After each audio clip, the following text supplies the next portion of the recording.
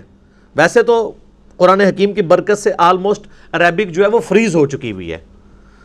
مصر کے اندر تھوڑا بہت فرق ہے عربک لینگویج کا، لیکن وہ چند ایک الفاظ میں پچھلی دفعہ ڈسکس کر چکا ہوں، اس لیے میں اس کو لے کے نہیں چلوں گا آگے۔ اور میں آپ کو بتاؤں کہ کئی مسلمان بھی ہیں جنہوں نے صرف قرآن حکیم کو سپیریئر ثابت کرنے کے لیے عربی ڈکشنری کے باقاعدہ خود قرآن حکیم میں ڈکشنری کے پوائنٹ آف ویو سے جو غلطیاں بنتی ہیں نا، وہ نکال کے کتابیں لکھی ہوئی ہیں کہ ڈکشنری تو یہ کہتی ہے قرآن میں یہ لفظ اس طرح آیا ہے، اور وہ اس لیے نہیں کہ وہ قرآن کی غلطی نکال رہے تھے، بلکہ وہ بتانا چاہ رہے تھے کہ قرآن حکیم سپیریئر ہے ڈکشنری پہ، ڈکشنری تو بعد میں بنی ہے۔ تو وہی پھر وہ اٹھاتے ہیں کچھ لوگ اور وہ کہتے ہیں نہیں قرآن میں یہ فالٹ، یہ فالٹ، یہ فالٹ، باقاعدہ اس کے اوپر مناظرے بھی ہوئے ہیں، مسلمانوں نے پھر اس کو کلیریفائی بھی کیا ہے، کتابیں بھی لکھی گئی ہیں اس ٹاپک کے اوپر۔ علمی پوائنٹ نمبر 15، قرآن حکیم میرے بھائیوں ہمارے محبوب صلی اللہ علیہ وآلہ وسلم نے اپنی مبارک زندگی میں خود لکھوایا تھا۔ اس کی ایک ایک آیت، اس کی صورتوں کی ترتیب، اور کس جگہ پہ کون سی آیت مکمل ہوتی ہے، کون سی صورت پہلے ہے کون سی بعد میں ہے، سورۃ الفاتحہ سے لے کر سورۃ الناس تک ایک ایک ٹائنیز ڈیٹیل یہ ہمارے محبوب صلی اللہ علیہ وآلہ وسلم نے خود لکھوائی ہے ریٹن فارم میں۔ قرآن بھی کہتا ہے نا الذی علم بالقلم، قرآن حکیم کی جو پہلی 5 آیات سورۃ العلق کی نازل ہوئی، ان میں اللہ تعالیٰ نے پین کے بارے میں کہا ہے کہ پین کے ذریعے، قلم کے ذریعے اللہ نے علم کو سکھایا ہے، نسل در نسل علم ٹرانسفر ہوا ہے پین کے ذریعے۔ اب اسی کی ماڈرن فارم آپ کے سافٹ ویئرز ہیں، پی ڈی ایفس ہیں، جو کچھ بھی ہیں، الٹیمیٹلی پین ہی ہے نا، چاہے وہ ان پیج میں آپ ٹائپ کر لیں یا مائکروسافٹ آفس میں ٹائپ کر لیں، وہ پین ہی ہے ماڈرن فارم میں، سافٹ فارم میں۔ تو نبی علیہ السلام وہی لکھواتے تھے، پھر وہی لکھوانے کے بعد پھر آپ کراس چیک کرتے تھے۔ بخاری مسلم میں درجنوں احادیث اس پر گواہ ہیں، آپ علیہ السلام لکھوا کے پھر کہتے تھے پڑھو، وہ پڑھ کے سناتے تھے، پھر نبی علیہ السلام اس کو اگر کہیں پر غلطی ہوتی تھی ریکٹیفائی کرتے تھے لکھنے میں۔ اور پھر سورۃ القیامہ میں اللہ تعالیٰ نے باقاعدہ اس چیز کو ایڈریس کیا ہے کہ نبی صلی اللہ علیہ وآلہ وسلم کو اللہ تعالیٰ نے حکم دیا کہ جب قرآن نازل ہو آپ اپنی زبان کو تیزی سے حرکت نہ دیا کریں کہ اسے کریم کر لیں، ہمارے ذمے ہے آپ کو اس قرآن کو یاد کروانا اور اس کا بیان بھی۔ اس کانٹیکسٹ میں بخاری میں حدیث بھی ہے، عبداللہ ابن عباس کہتے ہیں کہ نبی علیہ السلام کے سینے پہ جب قرآن نازل ہوتا تو آپ اپنی مبارک زبان کو تیزی سے حرکت دیتے تھے، جو کچھ آپ کے سینے میں آتا تھا اسے بیان کرنے ریپیٹ کرتے تھے تاکہ میں کہیں بھول نہ جاؤں۔ تو اللہ تعالیٰ نے کہا یہ آپ بھولیں گے نہیں، یہ ہمارے ذمے ہے، قرآن کو یاد کروانا بھی اور اس کا بیان بھی، اس کی تشریح بھی سنت اور احادیث کی فارم میں، یہ اللہ تعالیٰ نے اپنے ذمے لیا۔ آپ علیہ السلام لکھواتے تھے، پھر کاؤنٹر ویریفائی کرتے تھے، سنتے تھے، حتیٰ کہ بخاری میں آتا ہے کہ نبی علیہ السلام سے ہر سال حضرت جبرائیل علیہ السلام دورہ قرآن کیا کرتے تھے۔ جتنا قرآن نازل ہوا ہوتا تھا نا، آپ علیہ السلام حضرت جبرائیل کو سنایا کرتے تھے اسی ترتیب سے، کون سی آیت کس جگہ پہ رکھی ہوئی ہے، کس صورت میں۔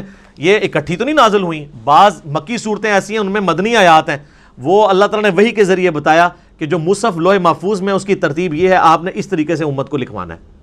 تو آپ علیہ السلام لکھواتے تھے، بلکہ جبرائیل علیہ السلام سے پھر دورہ قرآن ہوتا تھا، اس دورہ قرآن میں جبرائیل علیہ السلام آپ علیہ السلام سے قرآن سنتے تھے۔ اور بخاری میں حدیث ہے کہ سیدہ فاطمہ نے آپ علیہ السلام کی وفات سے کچھ عرصہ پہلے آپ علیہ السلام سیدہ فاطمہ کو ملنے گئے یا آپ کو ملنے کے لیے آئیں، تو آپ صلی اللہ علیہ وآلہ وسلم نے ان کے کان میں ایک بات کہی تو وہ رو پڑیں، اور ایک اور بات کی تو وہ ہنس پڑیں۔ پہلے آپ نے یہ بات کی کہ ہر سال جبرائیل علیہ السلام میرے پاس ایک دفعہ آتے تھے دورہ قرآن کے لیے، اس دفعہ 2 دفعہ آئے ہیں، مجھے لگتا ہے کہ میں آئندہ برس زندہ نہیں رہوں گا۔ تو اس پہ سیدہ فاطمہ رو پڑی۔ پھر آپ علیہ السلام نے ان کے کان میں کہا کہ کیا تم اس بات پہ خوش نہیں ہو کہ اللہ تعالیٰ نے تمہیں جنتی عورتوں کی سردار بنایا ہے، اور میرے مرنے کے بعد سب سے پہلے میرے اہل بیت میں سے تم مجھے آ کے ملو گی۔ 6 مہینے بعد ان کی ڈیتھ ہو گئی۔ تو اس پہ سیدہ فاطمہ خوش ہوئیں۔ یہ حدیث بخاری مسلم دونوں میں ہے۔ اما عائشہ کہتی ہیں حضور کی زندگی میں نے کوشش ہی نہیں کی میں سیدہ فاطمہ سے یہ پوچھوں کہ حضور علیہ السلام نے آپ کے کان میں کیا باتیں کی تھیں جس پہ آپ روئیں اور ہنسی۔ پھر حضور کی وفات کے بعد میں نے سیدہ فاطمہ سے کہا کہ فاطمہ جو میرا حق ہے تم پر، میں تمہاری ماں لگتی ہوں، اس حق کے سبب میں تم سے سوال کرتی ہوں کہ نبی علیہ السلام نے تمہارے کان میں کیا بات کی تھی. پھر انہوں نے دونوں باتیں ریپیٹ کی. تو 2 دفعہ دورہ قرآن کیا. لہذا یہ جو ایک دجال عورت پیدا ہوئی تسلیمہ نسرین بنگلہ دیش میں، جس نے کہا کہ یہ قرآن حکیم کی ترتیب جو ہے یہ توقیفی نہیں ہے بلکہ یہ خود سے لوگوں نے صحابہ کرام نے اپنے اعتبار سے اس کو کیا مینج نہیں، نبی علیہ السلام نے اس کی ترتیب اسی طریقے سے لکھوائی ہے جو اللہ تعالیٰ نے وحی کے ذریعے آپ کو بتائی تھی. اور آپ علیہ السلام امی تھے. اچھا، امی کے لفظ کے اوپر بھی لوگوں میں نا ایک بڑا عجیب سا، بعض اسے گستاخی سمجھتے ہیں اور بعض دوسری ایکسٹریم پہ چلے جاتے ہیں. امی ہونا آپ علیہ السلام کا کوئی عیب نہیں ہے. امی آپ اس اعتبار سے بھی تھے کہ سورہ شورا میں قرآن حکیم میں اللہ تعالیٰ نے سورہ شورا کے اندر مکہ کو ام القرا کہا ہے، بستیوں کی ماں، کیونکہ سینٹرل آپ کی بعثت خاصہ عرب کے لوگوں کے لیے تھی. اس وجہ سے بھی آپ امی ہیں. اور اس اعتبار سے بھی امی ہے کہ آپ علیہ السلام نے کسی کی شاگردگی نہیں کی، آپ لکھنا پڑھنا نہیں جانتے تھے، اور یہ آپ کا عیب نہیں تھا، آپ کی خوبی تھی. ڈاکٹر اقبال کا شاعر ہونا ان کی خوبی ہے، لیکن نبی علیہ السلام کا شاعر ہونا ان کی خوبی نہیں ہے. قرآن میں اللہ تعالیٰ نے فرمایا سورہ یاسین میں وَمَا عَلَّمْنَاهُ الشِّعْرَ وَمَا يَنبَغِي لَهُ، ہم نے ان نبی کو صلی اللہ علیہ وآلہ وسلم شعر کہنا نہیں سکھایا اور نہ ان کے شان شان ہے. کیونکہ اگر آپ شعر کہنا سیکھے ہوئے ہوتے تو لوگ کہتے کہ یار اتنے عرصے سے پریکٹس کر ہی رہا تھا تو ایک ریفائنڈ کتاب اس نے لکھی دینی تھی. اس کلاس میں کافی اچھے سے سمجھایا کہ ڈکشنری کے بارے میں بتایا اور قرآن کے بارے میں بتایا کہ پہلے قرآن آئی اور جو ان کی ڈائلیکٹ ہے، جو وہاں کی جو ڈائلیکٹ تھی عربی، وہ گاؤں کی جو آپ بولتے جیسے آپ کوئی پنجابی بولتے تو جو ماں سے جو ان کے پیرنٹس سے جو بچے سیکھتے ہیں تو وہ ان کا ڈائلیکٹ ہوتا ہے، وہ بڑی چیز ہوتی ہے، اوپر چیز ہوتی ہے ڈکشنری سے.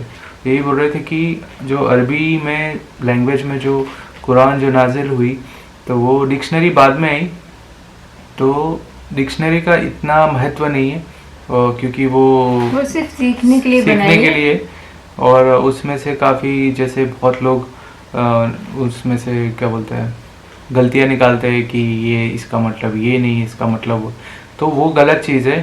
اور جو عربی میں جو لینگویج میں نکلی ہے وہ ریالٹی وہی سچ ہے اور وہی اصلی ہے. اور یہ ساری جو ڈکشنری میں غلط میننگ بنا کے بکس بناتے وہ اتنی ریالٹی نہیں ہے، تو اس میں اتنا فوکس مت کرنا. جو ہے وہ یہی بک ہے جو عربی میں لکھی ہوئی ہے، وہ ریئل بک ہے. تو کافی یہ چیز سے سمجھ میں آتا ہے کہ کافی فوکس کیا گیا ہے اور لینگویج کے اوپر اور وہ ڈائلیکٹ کے اوپر کافی فوکس کیا گیا ہے. جو جیسے آپ انگلش میں آپ بولتے ہو جیسے ناؤن پروناؤن بہت ساری چیزیں مکس کر کے نو یا نو ہو تو الگ الگ چیز ہوتی ہے، تو وہ کنفیوز ہوتا ہے. اور انگلش لینگویج ہی انسان کو کنفیوز کرنے کے لیے بنائی ہے. اس کے کافی جو آپ میننگ دیکھو تو آپ کو بولتے ہیں نا ڈیول ڈیڈ، پاپا کو صحیح بولا، مطلب موم بنا دیا، پہلے ہی اپنے موم بنا دیا. تو یہ ورڈز کا جو میننگ بنتا ہے وہ کافی نیگیٹیو میں جاتا ہے. تو انگلش لینگویج کو ہیلو ہیل او یس، تو ہیل مطلب جہنم، دوزخ وہ بول سکتے ہیں ہیلو.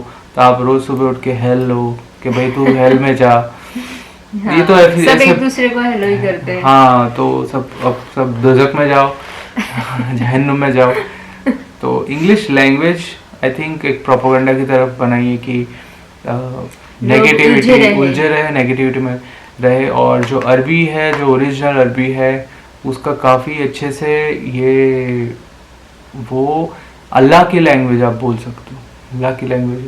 تو جو محمد صلی اللہ علیہ وسلم ان کو جو نازل ہوئی تھی، ان کو 23 ایئرس تک ان کو جو ان کے ذہن میں آتا تھا اور جو لکھتے تھے، تو یہ ساری جو بک ہے وہ کافی بولتے ہیں نا، اس سے پہلے بھی ویڈیو بنائی میریکلس آف اللہ، تو میریکلس آف قرآن، تو وہ اس میں کافی چیزیں سمجھ میں آتی کہ یہ ریئل ہے، فیک نہیں ہے. تو جو لوگ قرآن کے بارے میں غلط بولتے ہیں وہ نہیں بولنا چاہیے. تو یہ تھا ہمارا آج کا ریئیکشن. ملیں گے آپ سے اگلے ویڈیو میں. جب تک کے لیے آپ اپنا دھیان رکھیں، سبسکرائب کریں. اللہ حافظ، خدا حافظ. اللہ حافظ، خدا حافظ.